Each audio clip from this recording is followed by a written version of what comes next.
Hyderabad metro రైలు మొదటి దశ project ప్రభుత్వపరమైంది. ఇన్నాళ్లు ప్రైవేట్ సంస్థ ఎల్ఎన్టీ ఆధీనంలో ఉంది.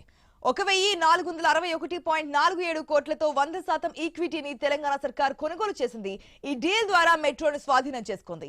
హైదరాబాద్ మెట్రో రైలు మొదటి దశను హెచ్ఎంఆర్ఎల్ ద్వారా స్వాధీనం చేసుకోవాలని రాష్ట్ర ప్రభుత్వం గతంలోనే నిర్ణయించింది. ఎల్ఎన్టీతో కొద్ది రోజులుగా సంప్రదింపులు జరిపింది. నిన్న షేర్ల కొనుగోలు ఒప్పందం కుదిరింది.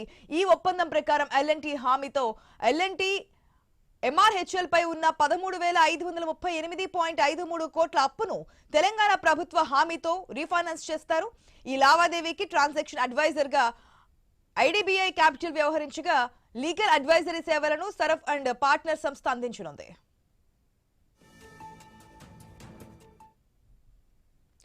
ఎల్ఎన్టీ నుంచి మెట్రో రైలును స్వాధీనం చేసుకునే ఒప్పందానికి ముందుగా LNT chairman MD SN Subrahmanyan Banjara Hills లోని పోలీస్ కమాండ్ కంట్రోల్ సెంటర్ లో సీఎం రేవంత్ రెడ్డిని మర్యాదపూర్వకంగా కలిశారు. మెట్రో స్వాధీనం సహా పలు అంశాలపై వారిద్దరి మధ్య చర్చలు జరిగాయి.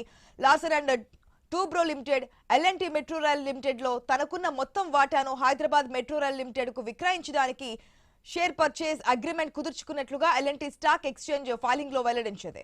ఈ లావాదేవీ పూర్తయిన తర్వాత ఎల్ఎన్టీ ఎంఆర్హెచ్లను అనుబంధంగా ఉండదంటూ తెలిపింది. ఈ పెట్టుబడుల ఉపసంహరణ ప్రక్రియ జూన్ 30 వరకు పూర్తి కావచ్చని అంచనా వేస్తున్నట్లుగా వెల్లడించింది.